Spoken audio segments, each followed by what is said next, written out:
அண்மை செய்தியை பார்த்துக் கொண்டிருக்கிறோம். திருவனந்தபுரம் எக்ஸ்பிரஸ் ரயிலில் பயணம் செய்த இளைஞரை தள்ளிவிட்டு கொன்றதாக ஜார்க்கண்ட் மாநில இளைஞரிடம் போலீசார் விசாரணையில் ஈடுபட்டிருக்கிறார்கள். இதுகுறித்து கூடுதல் விவரங்களோடு இணைகிறார் எமது செய்தியாளர் ரமேஷ். வணக்கம் ரமேஷ், உங்களிடம் இருக்கும் தகவல்களை சொல்லுங்க. வணக்கம். சேலம் வழியே சென்ற ரயிலில் படிக்கட்டில் அமர்ந்து பயணம் செய்த வாலிபர் கீழே தள்ளி கொலை செய்யப்பட்டிருக்கிறார். இதனால் பரபரப்பு ஏற்பட்டிருக்கிறது.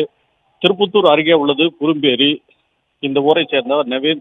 இவர் திருப்பூரில் உள்ள பனியன் நிறுவனம் ஒன்றில் சூப்பர்வைசராக பணியாற்றி வருகிறார்.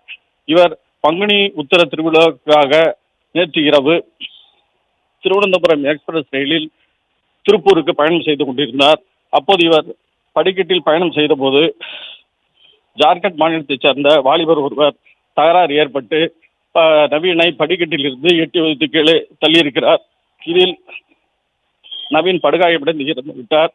சடலத்தை தற்போது சேலம் ரயில்வே போலீசார் கைப்பற்றி விசாரணை செய்து வருகிறார்கள். பிளே ஸ்டோர் மற்றும் ஆப் ஸ்டோரில் இருந்து பாலிமர் செயலியை QR கோடு மூலம் பதிவிறக்கம் செய்யுங்கள். செய்திகளை உடனுக்குடன் பெறுங்கள்.